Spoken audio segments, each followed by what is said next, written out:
El misticismo no es una secta ni un credo, sino una convicción que deriva su autoridad de los instintos naturales del corazón humano. El deseo de saber intensifica las facultades racionales de la mente y los poderes intuitivos del alma. El intelecto se acerca al conocimiento desde fuera.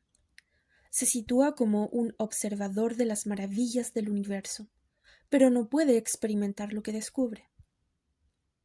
Las emociones no existen ni cumplen ninguna función en el nivel impersonal del procedimiento racional, pues ellas siempre desean poseer o ser poseídas. La manera del corazón es infundir alma al conocimiento, dar vida a las cosas muertas y otorgar su propio calor y luz al distanciamiento que conlleva la sabiduría.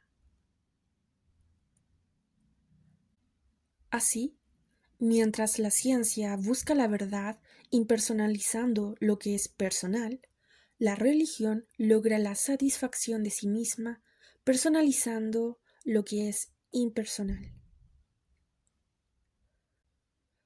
Para la mente, la historia de la religión es un relato histórico de la evolución espiritual, ética y moral del ser humano. La experiencia espiritual de la raza interesa al antropólogo, preocupa al sociólogo y angustia al psicólogo. Sin embargo, tales preocupaciones y reservas no interesan al devoto. El corazón solo acepta el hecho esencial de la fe. No rechaza ni lo viejo ni lo nuevo, porque su reacción misma es intemporal. La fe de los vivos es siempre la fe viva. Es vital porque está disponible de inmediato. El instinto de creer es idéntico al instinto de sobrevivir. Para el escéptico, la religión puede ser una causa constante de duda, pero para el creyente es una ayuda siempre presente. El alma de la religión, como el alma del humano, está encerrada en una estructura material y sujeta a esas desgracias y desastres que corrompen y destruyen las formas. Cuando nos encontramos con otro ser humano, no nos conformamos con conocerlo solo por su apariencia externa. Deseamos comprenderlo y experimentar un grado de intimidad mediante el cual se compartan mutuamente cosas intangibles y al mismo tiempo inestimables. Deseamos conocer a la persona que vive en el cuerpo y de la misma manera deseamos ser conocidos y no meramente observados o examinados. Las formas de la religión son vastos cuerpos animados por ideales y convicciones. No basta con aceptar las formas o incluso examinar los organismos y organizaciones que dan testimonio del funcionamiento interno de la doctrina. El deseo de experimentar la religión se revela como una búsqueda del objeto de una devoción simple y natural. Deseamos creer, deseamos tener esperanza y sobre todo deseamos ser comprendidos. Buscamos en nuestra fe la satisfacción de instintos que de otro modo quedarían frustrados. Podemos estar buscando seguridad, pero nunca podremos estar satisfechos hasta que hayamos descubierto como un hecho dentro de nosotros mismos la suficiencia total del poder divino. Es de esta urgente necesidad de ajuste personal con la fe de donde surgió el concepto de místico. Por medio del misticismo, el hombre franqueó, con el simple acto de la fe, la brecha entre él y Dios. Mientras que la mente definía los esplendores y poderes de la deidad, el corazón interpretaba tanto a la persona divina como al propósito divino de una forma natural y familiar. El instinto de veneración aceptaba a Dios a través de la experiencia de la paternidad humana. El instinto benévolo a través de la experiencia de la hermandad humana y la relación final entre la divinidad y la humanidad a través de la experiencia del amor mortal. Las facultades mentales del ser humano están siempre alertas a esa clase de evidencia, prueba o demostración que proporcionará explicaciones razonables a las creencias que tanto anhela. Este procedimiento es largo y difícil y suele conducir al conflicto y la confusión, pues se requiere una mente maravillosamente ordenada para alcanzar la profundidad sin complejidad, por lo que no es improbable que temas místicos deriven en discusiones y que los fines que buscamos se vean oscurecidos por los medios que utilizamos para alcanzarlos. El intelectualista rara vez se sienta reconfortado, inspirado o enriquecido como persona por sus propios pensamientos. Para él, pensar es una vocación o una afición, y puede dedicar toda su vida a procesos y fórmulas técnicas que ni enriquecen ni mejoran su carácter. Por otra parte, el corazón no está restringido ni limitado por la intrincada maquinaria de la lógica.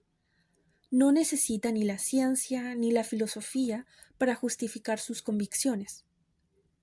Para el corazón, el apoyo o la defensa que aporta la mente es aceptable, pero no es el factor determinante.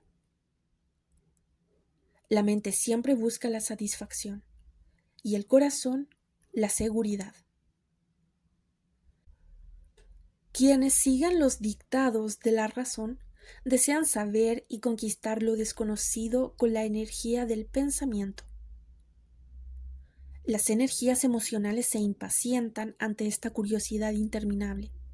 No exigen de los hechos más de lo que está inmediatamente disponible.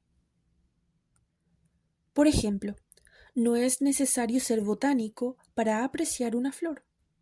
Su belleza puede ser el resultado del funcionamiento de leyes extrañas y misteriosas. Aún así, la flor transmite un mensaje por el simple hecho de existir. A medida que el botánico se absorbe cada vez más en sus estudios de la vida vegetal, se sacrifica el impacto directo de la belleza. La investigación transforma la maravilla natural en una maravilla científica. Ávido de aprender, destruye la flor para poder analizar su estructura. Al final, ha sacrificado la belleza en su esfuerzo por comprender lo bello. Así como el conocimiento alimenta la mente, la belleza nutre el corazón. El intelecto sobrevive gracias a sus incertidumbres, las emociones gracias a sus aceptaciones. De un modo extraño, los pensamientos son negativos y los sentimientos positivos. La mente exige, el corazón da. El aprendizaje es un proceso de acumulación, mediante el cual buscamos reunir todo tipo de información con el fin de enriquecer el intelecto. Lo que la mente recoge con tanta paciencia se convierte en un adorno de las facultades. Por su parte, el corazón prefiere dar de sí mismo. Responde instintivamente a la invitación de la belleza. Anhela siempre ser uno con el objeto de su devoción. El misterio religioso contiene en sí todo lo que se sabe y todo lo que se desconoce acerca de la vida y el existir. El individuo existe en una inmensidad de tiempo y espacio, de conciencia e intelecto, de energía y materia. Todos los diversos logros de la humanidad son en esencia espirituales, aunque en apariencia algunos de ellos puedan parecer solo logros materiales, pues la búsqueda del conocimiento está motivada por el impulso de comprender a Dios y a uno mismo. Mientras la mente explora las infinitas manifestaciones del poder divino, el corazón se esfuerza por experimentar este poder como un hecho inmediato. Conocer con la mente depende de ubicar pacientemente los fragmentos de información en patrones, mientras que conocer con el corazón es una percepción inmediata de los principios. Podemos preguntarnos si acaso es posible poseer la verdad sin los laboriosos procesos de análisis y estimación. Sin embargo, el misticismo afirma que la verdad no puede ser poseída ni siquiera por la mente. Sin embargo, por virtudes que le son propias, el corazón puede ser poseído por la verdad. Crecemos espiritualmente no exigiendo, sino aceptando. Esta transformación gradual de actitudes se revela hermosamente en el Cantar de los Cantares, en donde el rey Salomón canta primero diciendo: Mi amada es mía. Más tarde amplía su comprensión y dice: Mi amada es mía, y yo soy de mi amada. Luego, al final del cantar, pronuncia la doctrina del corazón diciendo: Yo soy de mi amada. En estos versos se refleja el avance desde la conciencia de posesión hasta el darse cuenta de que la renuncia perfecta es el único camino del misticismo. El corazón nos dice que ganamos todo al darlo todo. De esta manera sabemos que a través del amor de Dios experimentamos al Dios del amor. El corazón se convierte en realidad en aquello que la mente está siempre buscando. Incluso este milagro en sí mismo no puede ser comprendido por las facultades del razonamiento. Pueden aceptarlo solo como un milagro y lo rechazarán por completo si han sido instruidas contra la posibilidad de lo milagroso. Es difícil encontrar una palabra que describa las facultades del alma. Tal vez podamos llamarlas apreciativas. De hecho, la fe es primero una apreciación de algo que no se puede conocer inmediatamente. Apreciamos la gran música, las bellas obras de arte y la buena literatura. Este impulso de aprobación, junto con la aceptación, implica que reconocemos la superioridad. Si apreciamos lo que es bueno y tenemos la capacidad instintiva de reconocer el verdadero valor, se dice que tenemos buen gusto. El refinamiento se manifiesta como un reconocimiento instintivo de los valores. Aplicado a la religión, la apreciación amplía la fe, porque otorga sublimidad a Dios y sus obras. El misticismo enseña la disponibilidad inmanente del poder divino. Transforma mediante un proceso de interpretación todas las doctrinas de códigos en cualidades de convicción. El místico acepta la historia religiosa no históricamente, sino como un hecho eterno de la conciencia. En el caso del misticismo cristiano, este deriva su autoridad de las enseñanzas de Jesús y sus discípulos, y especialmente de los escritos del apóstol Pablo. Es probable que el propio Pablo hubiera recibido instrucción de los maestros de sectas no cristianas. Estudió los escritos del filósofo místico judío Hillel y estaba familiarizado con las doctrinas de los gnósticos sirios. Ha habido mucha controversia sobre Pablo y su lugar en el surgimiento de la fe cristiana. Siempre ha tenido un número considerable de seguidores entre los liberales cristianos, muchos de los cuales simpatizaban con la interpretación mística de las Escrituras. Pablo es el único de aquellos cuyos escritos se han incluido en el Nuevo Testamento que predicó a Cristo como un misterio. Algunos aceptaron a Jesús como el Hijo de Dios, el Mesías prometido, que redimiría a los fieles con su advenimiento y ministerio. Otros estaban convencidos de que Él se convertiría en el Redentor de la nación judía y el restaurador de su casa gobernante. y otros, rechazando la divinidad del hombre, vieron en Jesús un maestro noble y virtuoso, que sacrificó su vida al servicio de la humanidad. Pablo, después de su visión en el camino de Tarso, introdujo una nueva dimensión de comprensión. Él predicó: Cristo en ustedes es la esperanza de gloria. Con esta sola declaración, Pablo reveló su visión más profunda. Obviamente, esto no significa que todas las opiniones de Pablo fueran igualmente elevadas o aplicables a las generaciones futuras. Sin embargo, a lo largo de sus escritos hay frases y pasajes increíblemente sublimes y hermosos que revelan un corazón sincero y escrutador. La predicación de Pablo dividió la fe cristiana en dos conceptos distintos. Un escritor se ha referido a ellos como el Jesús de Pedro y el Cristo de Pablo. La Iglesia física afirma su descendencia de Pedro y ciertamente ha enfatizado la parte literal del misterio cristiano. Por otro lado, la comunión mística, que por su naturaleza misma no podía ser una organización extensa, desciende de Pablo y ha traído al mundo a aquellos librepensadores y liberales religiosos que sufrieron como herejes las persecuciones de sus hermanos más ortodoxos. La conformidad con las instituciones teológicas aprobadas no satisface a todos los que buscan inspiración religiosa. Mientras que muchos se conforman con seguir los credos de sus padres, siempre hay unos pocos que sienten la necesidad de una experiencia espiritual más personal.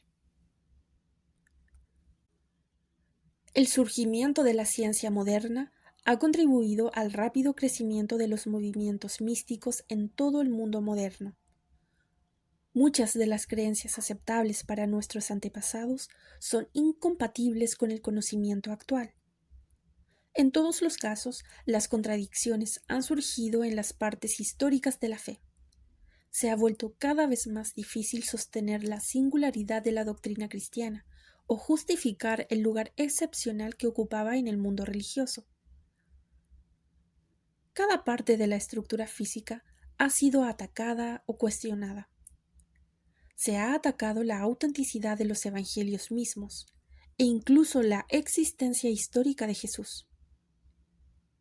El cristiano nominal, al no estar en posición de debatir los temas en controversia, se ha visto obligado a aceptar o rechazar sin evidencia adecuada. En este caso, la mente ha asumido la custodia de las convicciones espirituales, y el resultado ha sido una amarga controversia.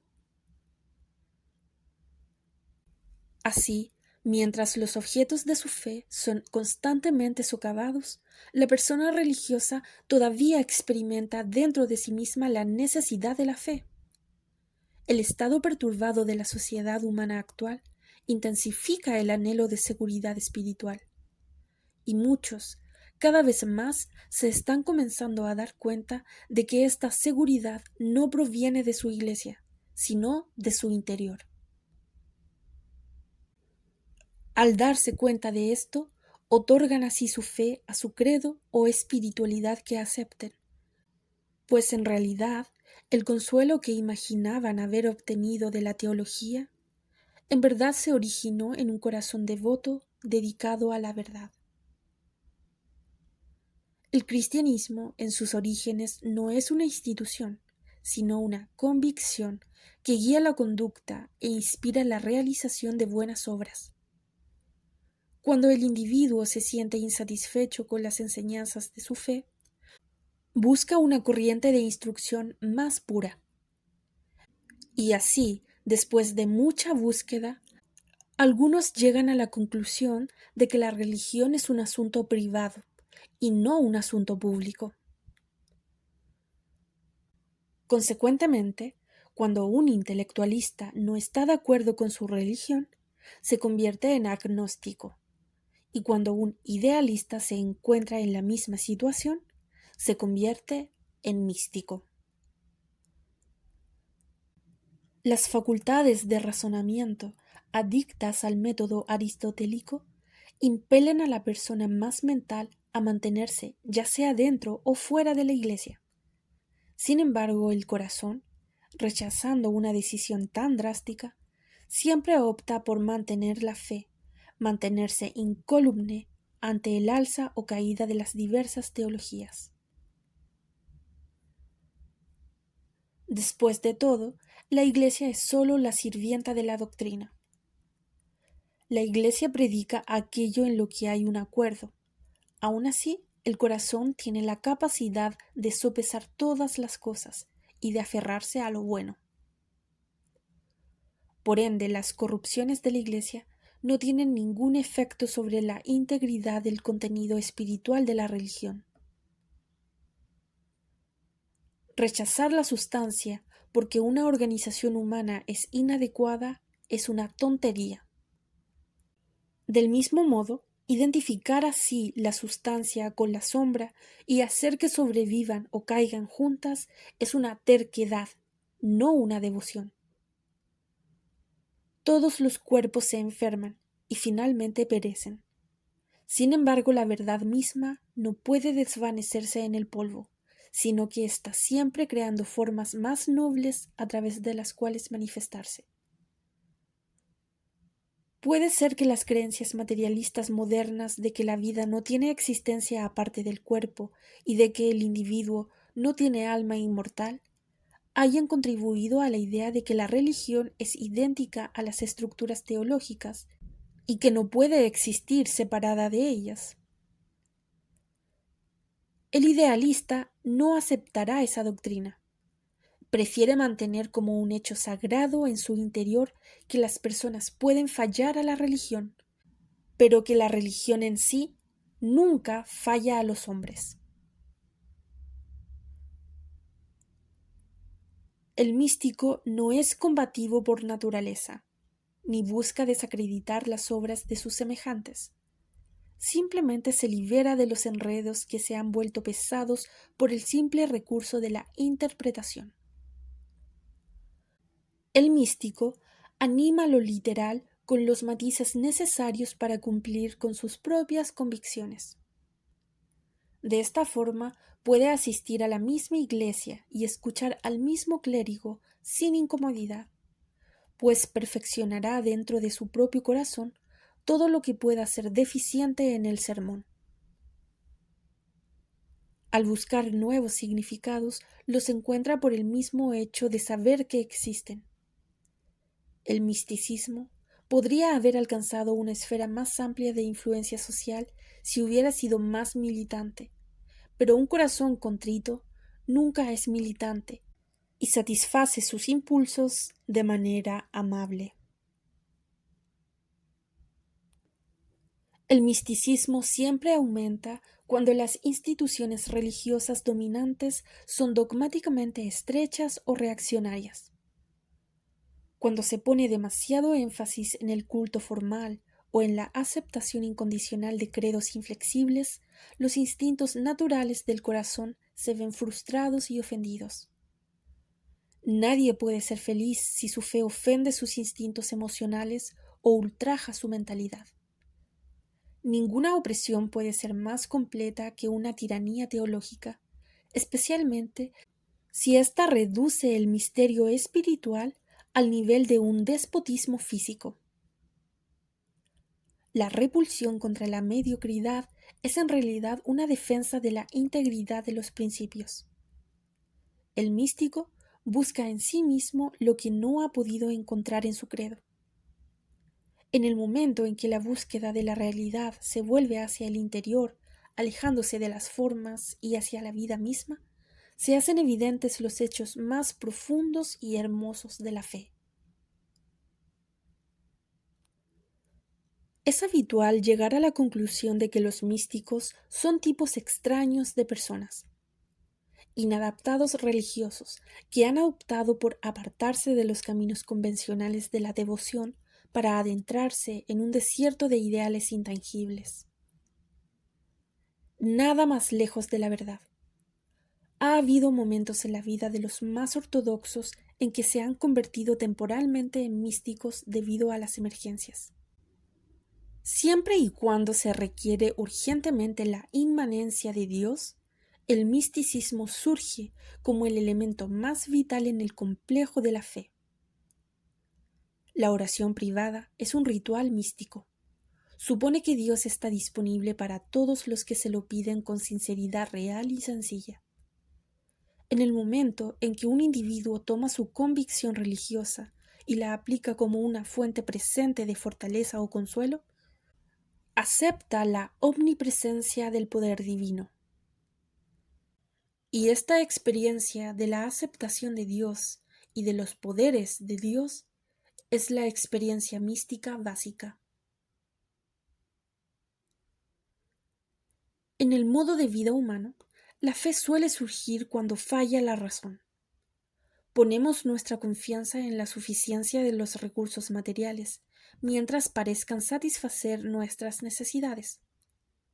Tanto el enfermo como el médico tienen una fe común en el conocimiento médico hasta que se declara que la enfermedad es fatal. En ese momento, la habilidad cede su autoridad y el futuro vuelve a estar en manos del poder infinito. En presencia de la incertidumbre soberana, nos damos cuenta de nuestro lugar en un plan infinito. Ahora es el plan el que debe continuar. No podemos ir más allá. La resignación a la voluntad divina llega al final de la mayoría de las vidas. Y al mismo tiempo, la resignación a la voluntad divina es el comienzo del misticismo. Lo sepamos o no, vivimos para siempre en la sustancia de la naturaleza divina. En consecuencia, Dios siempre ha estado disponible mediante el simple acto de su aceptación. Es un error suponer que la actitud devocional está asociada con tener un intelecto limitado. En realidad, nunca superamos la necesidad de consuelo espiritual. El humano primitivo era un místico por instinto, y el hombre moderno se convierte en místico por intuición. Las facultades intelectuales se desarrollan desde un estado de ignorancia a un estado de conocimiento. La naturaleza emocional se desarrolla desde una condición de instinto a una condición de intuición. La seguridad de la vida personal se confía a la mente solo en ese periodo de transición entre la ignorancia y la sabiduría. En sus últimos años de vida, Platón pasó por la experiencia mística. Su mente magnífica le permitió una aceptación más completa del misterio universal. Fue esta transformación la que alarmó tanto a Aristóteles, quien finalmente se retiró de la academia y formó su propia escuela. Aristóteles no pudo seguir a su maestro por el estrecho camino que conducía de la filosofía a la fe. Los neoplatónicos de Alejandría eran en su mayoría hombres de erudición sobresalientes, pero los conceptos que desarrollaron eran completamente místicos. La mente fue disciplinada para aceptar la unión con la naturaleza divina como el cumplimiento de su propio propósito. En el ciclo de la vida, la fe perfecta de un niño pequeño se restaura con la fe perfecta de los sabios. Experimentamos la presencia divina cuando nos encontramos en los umbrales. Está presente en el umbral de la vida material y reaparece en el umbral que conduce de este mundo al más allá. Así como todas las religiones incluyen un contenido místico, también otros aspectos de la actividad humana tienen sus matices espirituales. Sabemos que el instinto teológico impulsa hacia la experiencia consciente de Dios. La búsqueda filosófica está motivada por el impulso dinámico de buscar y descubrir la verdad. Incluso la ciencia física está dominada por la irresistible urgencia de conquistar lo desconocido y acercarse a la sustancia de la realidad. Dios, verdad y realidad son simplemente tres palabras con un significado último. Significan un estado de unión con el objeto del deseo espiritual. Bien puede ser que el misticismo que se experimente a través de las ampliaciones de la investigación científica sea el impulso espiritual más dinámico que haya llegado jamás a la raza humana. San Francisco de Asís encontró su unión con Dios a través de la humildad, la penitencia y el servicio. El barón Emanuel Swedenborg alcanzó el mismo fin a partir de sus profundos estudios de matemáticas superiores. La disponibilidad del poder divino a través de la aceptación natural y simple de la realidad de ese poder no está restringida a un nivel particular de logro. Lo que sostiene y fortalece la fe al revelar la certeza de Dios prepara el camino para la experiencia de la identidad mística. La mente infantil, por la circunstancia de la inocencia, no tiene dudas ni reservas. La mente madura, habiendo transformado la inocencia en integridad mediante la experiencia, justifica lo que el niño ha aceptado. Es durante el periodo de la adolescencia, que se encuentra entre ambos, que las facultades perceptivas se confunden con esas incertidumbres que oscurecen los valores esenciales. El término fe ha sido mal interpretado. La fe no es la aceptación incuestionable de lo que no es demostrable. La fe es la aceptación consciente y voluntaria de la sabiduría, el amor y la seguridad que están detrás y dentro de los procesos de la creación. Es el reconocimiento de una integridad universal tan completa y tan inevitable que las dudas humanas se disuelven intuitivamente. La verdad es buena, la ley es amor y la vida es Dios. Una vez que la conciencia humana ha aceptado estos hechos, no solo es posible, sino que está inminentemente disponible una fe completa.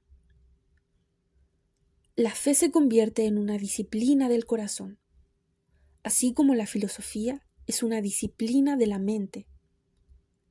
Mediante la práctica de la fe, las emociones se refinan y sus excesos se controlan. Cuando la fe es fuerte en el corazón, la mente está en paz y el cuerpo está libre de tensión. La serenidad misma es esencial para la integración de la personalidad humana. El conflicto que agobia a quienes tienen poca fe no solo interfiere en la vida interior del hombre, sino que también perturba la mayor parte de sus actividades objetivas. Cuando la fe es débil, las dudas son fuertes, y dudar es dividir, debilitar y empobrecer. No podemos estar seguros como individuos si no confiamos en la seguridad del plan divino. Si la naturaleza no tiene propósito, entonces todos los propósitos humanos carecen de sentido. La fe otorga valor, porque fundamenta las obras de valor. También justifica la aspiración al apoyar la esperanza humana con la certeza del propósito divino. Es la convicción mística de que Dios está presente como un poder dentro de nosotros.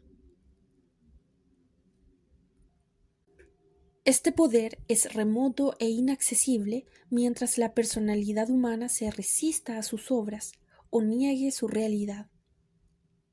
La fe abre el corazón a Dios mediante la disciplina de aprender a quedarse quieto y en silencio. A quienes buscan la verdad, siempre se les advierte que permanezcan en silencio y que sepan que Dios se encuentra en ese silencio. De una manera maravillosa, la fe otorga esa quietud. Este misterio es la obra perfecta de la fe. Cuando entramos en una gran catedral y nos encontramos en presencia de lo sagrado, instintivamente nos quedamos en silencio. Sentimos la necesidad de fundirnos en la atmósfera del lugar sagrado. De hecho, el hechizo se rompería si no fuéramos reverentes. Del mismo modo, debemos acercarnos al santuario de Dios en nosotros mismos con dulzura y paz.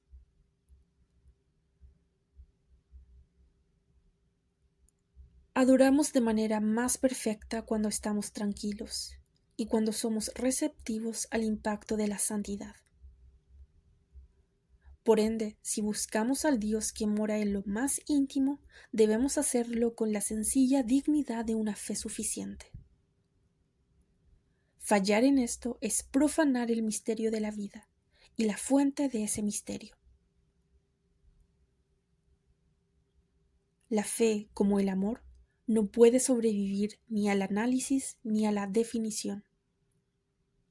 Podemos diseccionar el cuerpo del hombre, pero de esta manera no podemos descubrir su espíritu.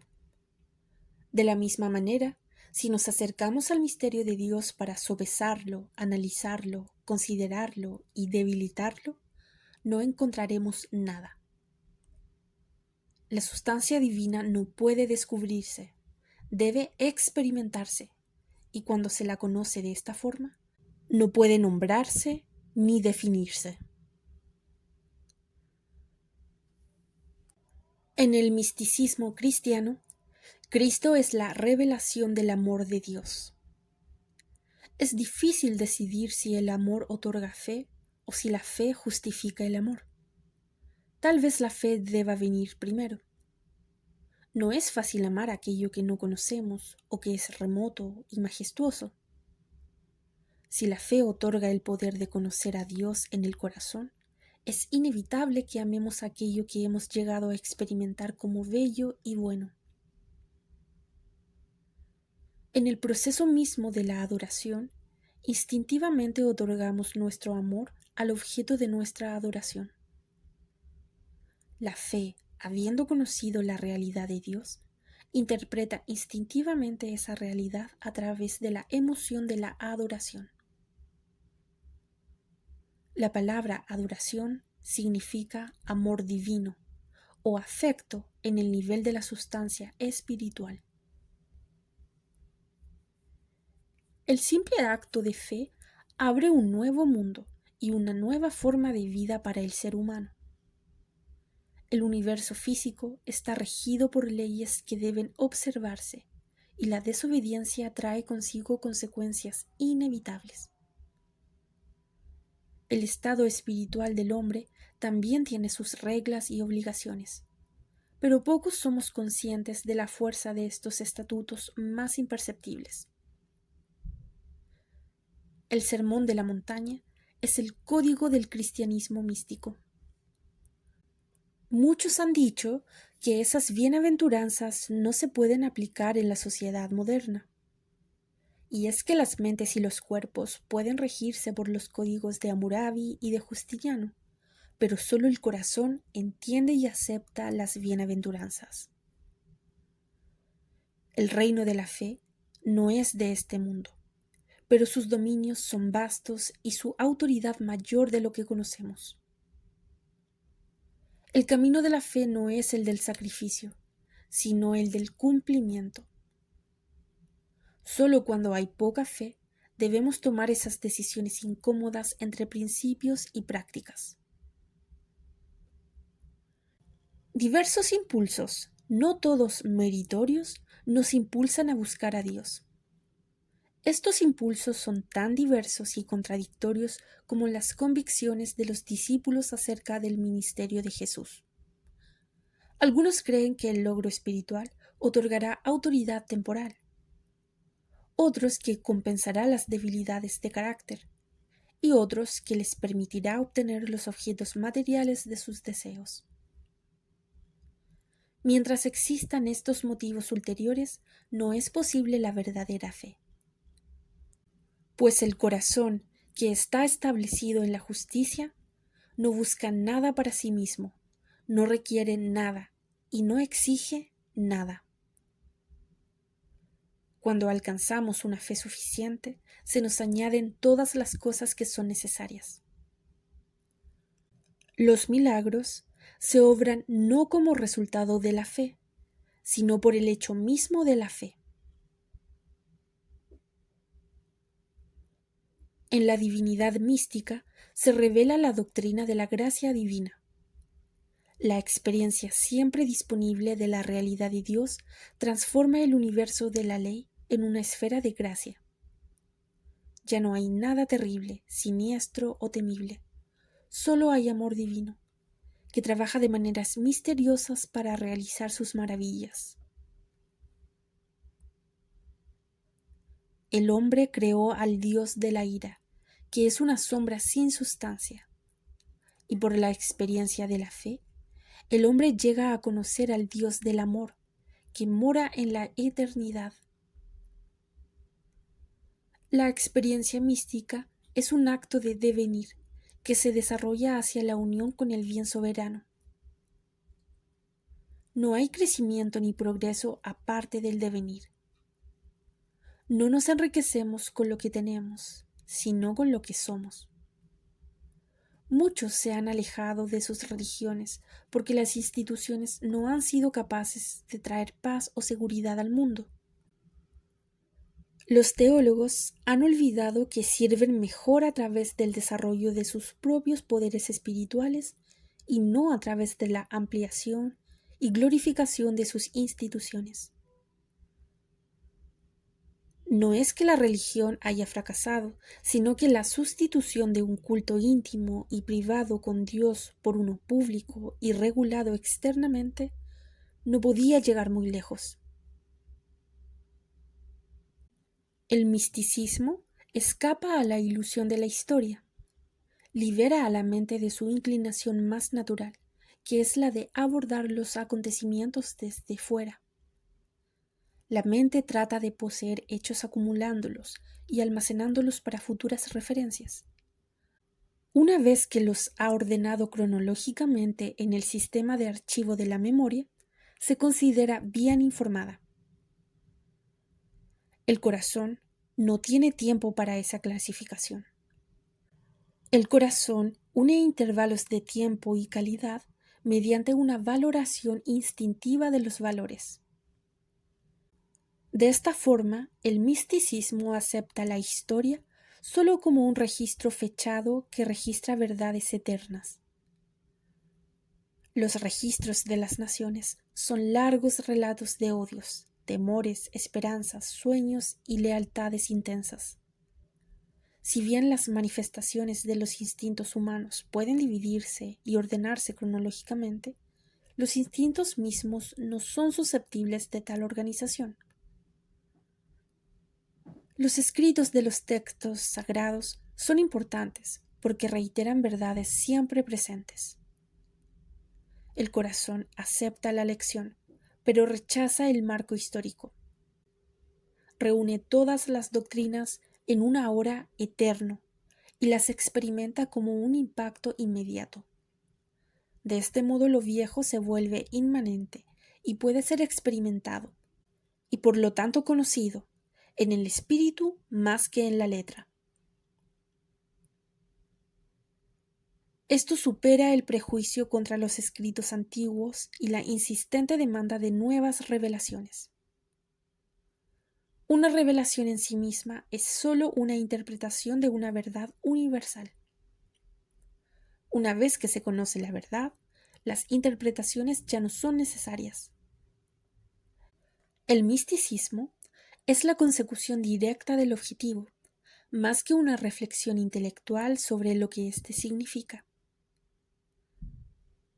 No podemos planificar el crecimiento como si trazáramos un proyecto físico, pues allí donde la naturaleza impone sus procesos, hemos aprendido a aceptarlos y a adaptarnos a la situación que la naturaleza impone. El desarrollo espiritual es también un crecimiento de acuerdo con las leyes del mundo divino. Esta ampliación de la verdad dentro de nosotros no es el resultado de una demanda o de una insistencia, sino que es la voluntad divina cumpliendo sus propios propósitos. No se nos ocurriría que tendríamos el derecho o el poder de dictar el crecimiento de una flor o el desarrollo físico de otro ser humano. Aceptamos el desarrollo de estas vidas porque estamos siempre en presencia del proceso. De igual forma, el misticismo en nuestros corazones aumenta a su manera. Es nuestro privilegio adaptarnos al plan espiritual del que formamos parte. Una vez que la fe ha revelado la realidad de nuestra naturaleza divina, nos sentimos inspirados a servir a los requerimientos de esta naturaleza. Como buenos jardineros, podemos proteger la flor del alma, pero nunca podemos dictar su desarrollo. El místico alemán Jacob Boehm escribió que la semilla de Cristo había sido colocada en cada corazón humano. Es privilegio del ser humano proteger esa semilla y nutrirla para que pueda crecer. El alimento del alma es el amor, la fe y la belleza, y cuando esta nutrición es proporcionada adecuadamente, el alma se agranda y se extiende hasta convertirse en un gran árbol y finalmente dar su fruto. Y este fruto es para la curación de las naciones. Como una palmera que crece en algún lugar desértico, da sombra y descanso e incluso alimento al viajero solitario. Es el corazón de Cristo que crece desde el corazón humano, que trae paz al mundo y satisfacción al individuo. La meditación suave, reflexiva y devota sobre este maravilloso y hermoso símbolo enriquece la conciencia e induce el estado de ánimo del misticismo. El místico camina por los caminos de la belleza, porque cree en el ministerio de la belleza. Sabe dentro de sí mismo que la belleza da testimonio del amor divino y de la sabiduría divina. El místico no necesita más evidencia que la que está disponible para todos a través del simple instinto de apreciación.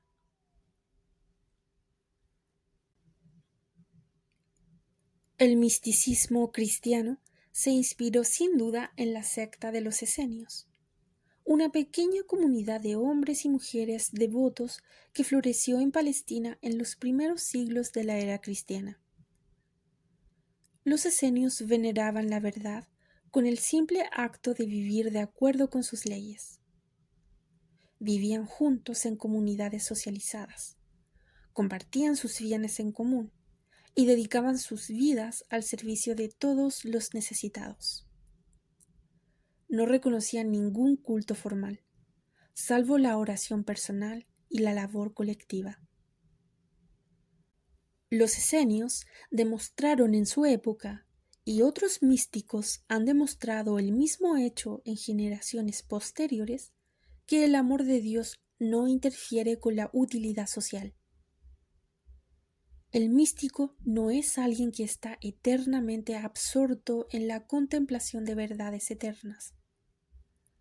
Su experiencia interior lo impulsa inevitablemente a la práctica de los ideales que lo poseen. Lo que experimenta en privado lo aplica públicamente. Puede ser incomprendido e incluso perseguido, pero si Dios lo favorece verdaderamente, su fe lo sostiene. Es el intelecto el que se contenta con vivir en un mundo de pensamientos. El corazón no puede ser tan constreñido, sino que escapa a través de las buenas obras hacia una esfera más amplia de utilidad.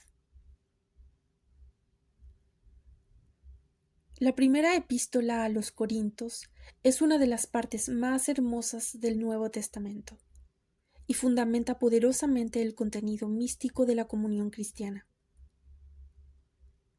Pablo se dirige a la iglesia de Dios en Corinto, exhortando a la congregación a estar unida en la fe, diciéndoles: ¿No saben acaso que ustedes son el templo de Dios y que el Espíritu de Dios mora en ustedes? Pablo dedicó luego muchas consideraciones al misterio de la caridad. Antes de pasar a analizar su texto, debemos analizar el concepto de caridad. El original griego es ágape.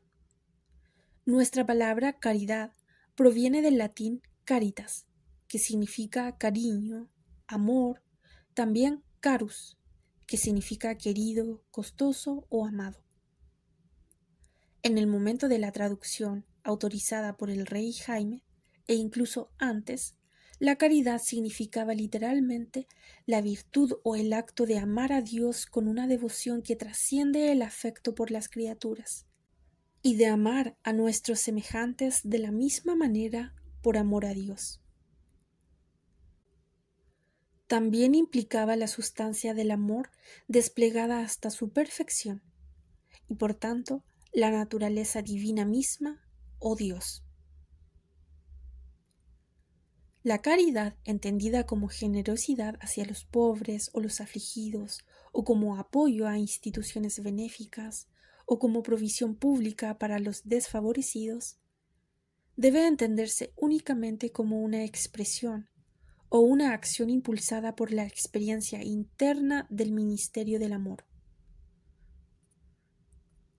Por tanto, Pablo no predicaba principalmente la caridad como buena voluntad hacia los pobres, sino como el amor de Dios, que se manifiesta a través de la inclinación natural a servir a los necesitados.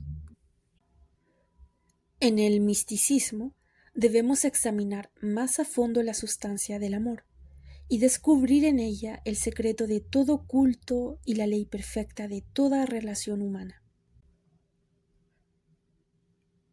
El modo de vida del cristiano místico está inspirada y dirigida por una cualidad de realización personal, por la que se fortalece el entendimiento en la resolución de practicar la presencia del amor divino en las obras cotidianas. El significado de Pablo nos resulta más claro si utilizamos la palabra que ahora expresa con mayor claridad la esencia de la caridad. Pablo escribe: Si yo hablase lenguas humanas y angélicas y no tengo amor, vengo a ser como metal que resuena y címbalo que retiñe. Y si tuviese profecía y entendiese todos los misterios, y tuviese todo conocimiento, y si tuviese toda la fe, de tal manera que hiciese mover los montes, pero no tengo amor, nada soy. Y si repartiese todos mis bienes para dar de comer a los pobres, y si entregase mi cuerpo para ser quemado, pero no tengo amor, de nada me sirve. El amor es sufrido, es benigno. El amor no tiene envidia. El amor no es jactancioso, no se envanece, no hace nada indebido, no busca lo suyo, no se irrita, no piensa el mal. Todo lo sufre, todo lo cree, todo lo espera, todo lo soporta y todo lo da.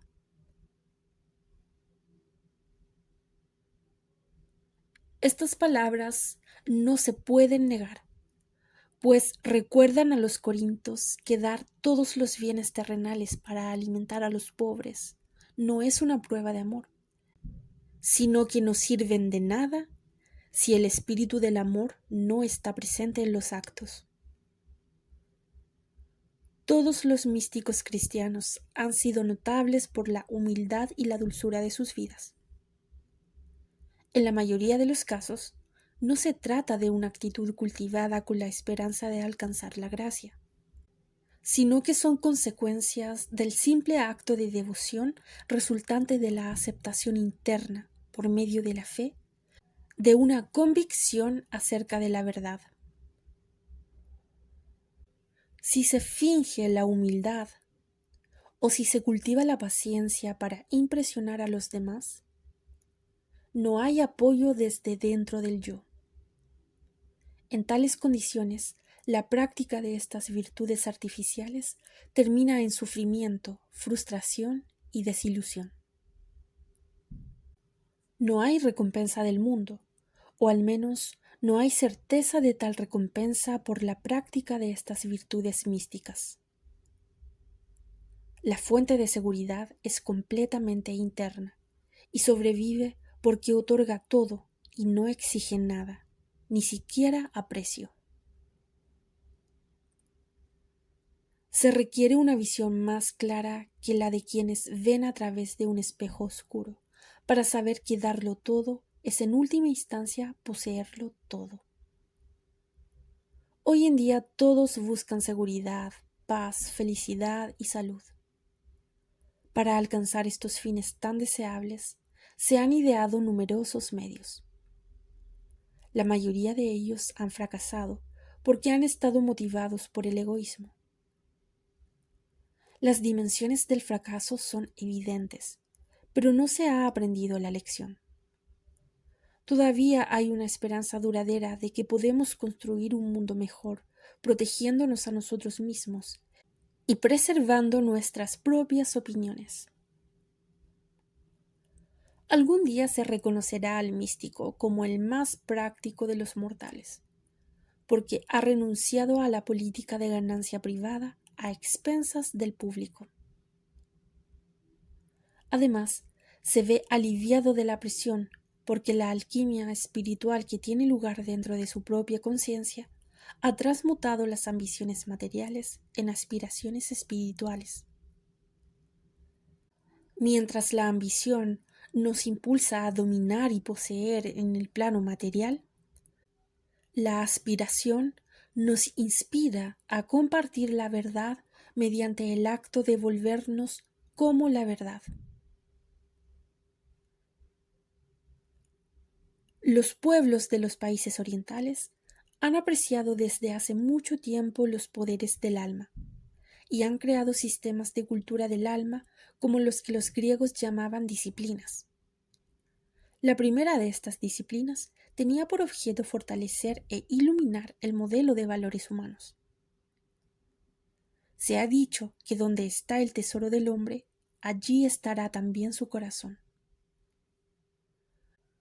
Cuando realmente deseemos los dones del espíritu, como ahora ansiamos las satisfacciones de la carne, sacrificaremos natural y sencillamente lo menor por lo mayor.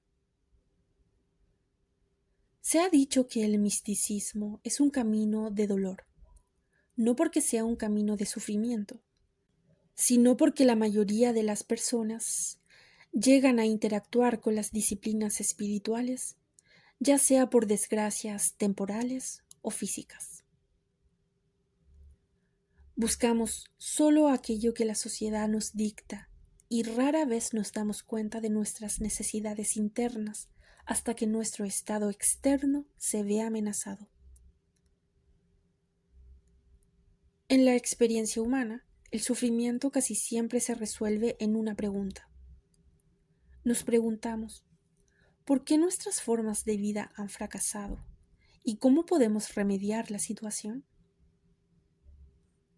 Así, la incertidumbre inspira un esfuerzo mayor para descubrir las reglas que gobiernan la actividad humana. La inseguridad impulsó los avances en la religión, la filosofía y la ciencia. Hemos descubierto mucho y nos hemos vuelto conscientes de mucho más. Sin embargo, a pesar de toda nuestra búsqueda, no hemos logrado ni la paz ni la seguridad.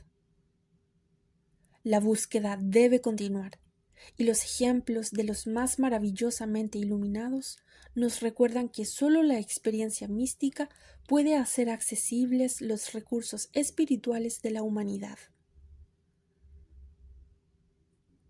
Podemos conquistar lo más lejano y seguir siendo criaturas solas y temerosas. Pero cuando permitimos que nuestros corazones y mentes sean conquistados por lo más íntimo, el largo viaje llega a su fin. Cada ser humano es de manera distinta e inevitable una persona individual. Por esta cualidad, cada uno tiene sus propios sueños y aspiraciones, y un grupo de facultades y poderes dentro de su propia composición adecuados para hacer avanzar su causa. El misticismo no exige que nos apartemos de lo familiar o que intentemos un modo de vida bizarro o de ermitaño. Nadie crece espiritualmente asumiendo un código que sea contrario a sus inclinaciones naturales, sino que nos desarrollamos por y a través de lo que nos resulta familiar. La experiencia mística no está asociada a ninguna profesión, arte u oficio en particular. No existe un camino real hacia Dios. Todos los propósitos humanos constructivos tienen sus connotaciones místicas, y a medida que nos acercamos a la perfección de nuestro propio trabajo, sea cual sea, nos damos cuenta de su contenido espiritual. Todo trabajo, ya sea de la mente, del corazón o de las manos, participa de la calidad del servicio. El motivo se convierte en el agente mágico. El refinamiento de nuestros propios motivos conduce inevitablemente a la realización del misterio eterno. Cuando el motivo es el lucro, trabajamos en la oscuridad. Pero cuando el motivo es el simple amor a Dios y al hombre, trabajamos a la luz y hacia la luz. Es entonces, y sólo entonces, cuando el trabajo satisface el alma. El misticismo no es el fin del trabajo, sino el comienzo de un esfuerzo verdaderamente significativo y satisfactorio. El místico no renuncia al conocimiento, no niega los maravillosos logros en todos los campos del saber. Para él, todos estos logros se convierten en mejores caminos y senderos.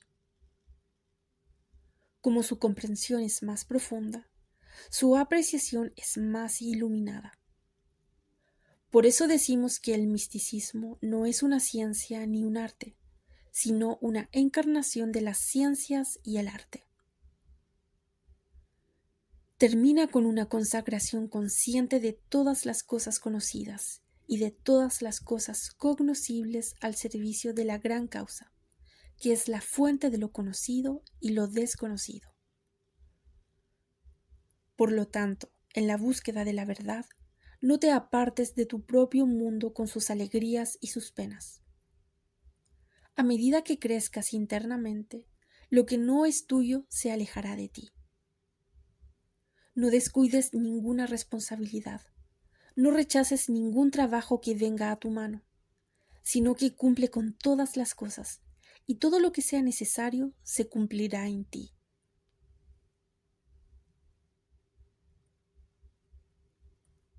El misticismo se adapta maravillosamente a los problemas de cada generación. No importa cuán simple o compleja sea la vida. El poder del corazón siempre está disponible y es más que suficiente. Los tiempos pueden cambiar, los estados pueden surgir y caer, las religiones pueden reformarse o descuidarse, la prosperidad o la adversidad pueden dominar la sociedad, pero la fe es inmutable. Acepta por igual las apariencias del bien y del mal, y no puede ser corrompida por emergencias externas. El amor, la esperanza y la fe son eternos y forman parte de esa atemporalidad que impregna todos los tiempos con una dimensión espiritual. Es por esta razón que el misticismo ha florecido entre los miembros de todas las creencias que han llegado al mundo.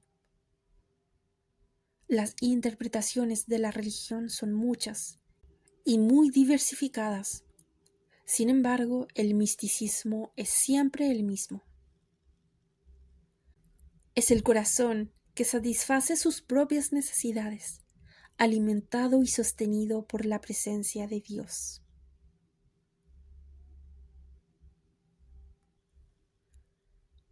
Durante los últimos años, ha habido un rápido aumento del interés popular en los movimientos de retiro espiritual.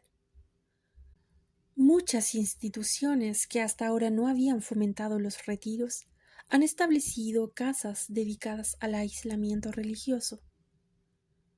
Personas de diversos ámbitos de la vida han dado testimonio de los beneficios que se derivan de breves periodos de retiro voluntario de las presiones de la sociedad. Esto en sí mismo revela la urgente necesidad de un contenido místico en el conjunto de la personalidad humana.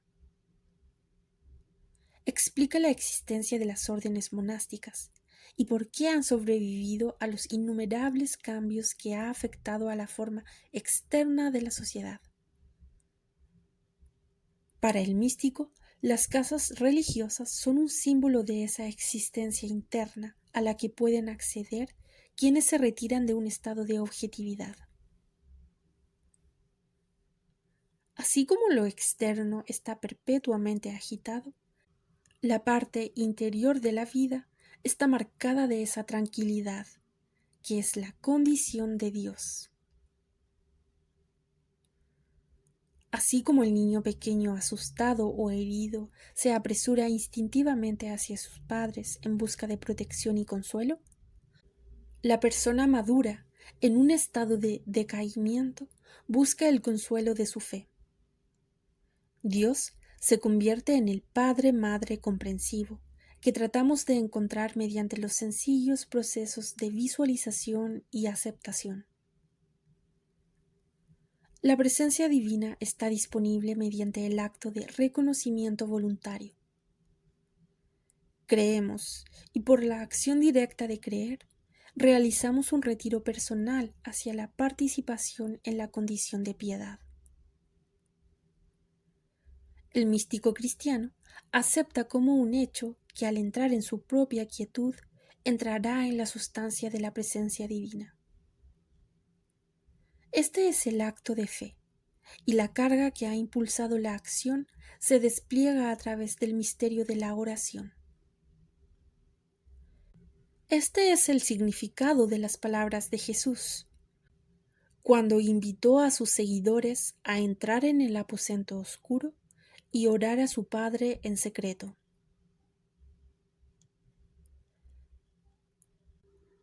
El estado de ánimo místico es el de la oración, más que el de un ritual formal de oración.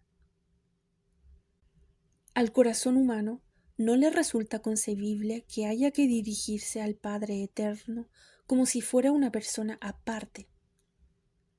La fe misma acepta la omnisciencia de Dios y se acerca con la plena expectativa de ser comprendido.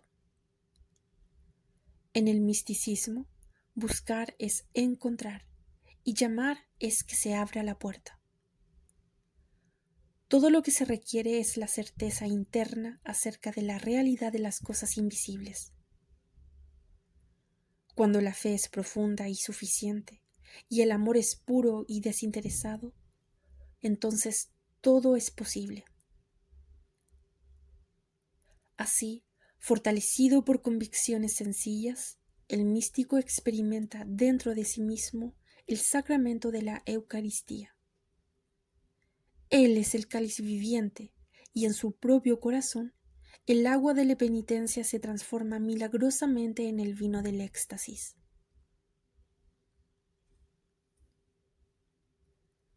Es evidente que el misticismo conduce a la experiencia espiritual más íntima posible para el ser humano. La práctica de la presencia se cumple en el hecho de la presencia. Mientras las religiones sean instrumentos de la doctrina del corazón, serán custodios de la tradición mística. Cuando deseamos compartir lo más real o lo más sagrado con otra persona, decimos que tenemos una conversación de corazón a corazón. El término mismo implica que escogemos un lugar de encuentro alejado de preocupaciones superficiales o artificiales. De igual manera, en la práctica de nuestra espiritualidad, buscamos una relación con Dios que sea de corazón a corazón. Nuestra necesidad no se satisface con el Dios de las batallas o el Señor de los ejércitos, ni encontramos satisfacción en el esplendor y la majestad o el poder de la naturaleza divina, sino que anhelamos la sencilla seguridad del amor de Dios, que incluso más que la sabiduría de Dios, sobrepasa el entendimiento.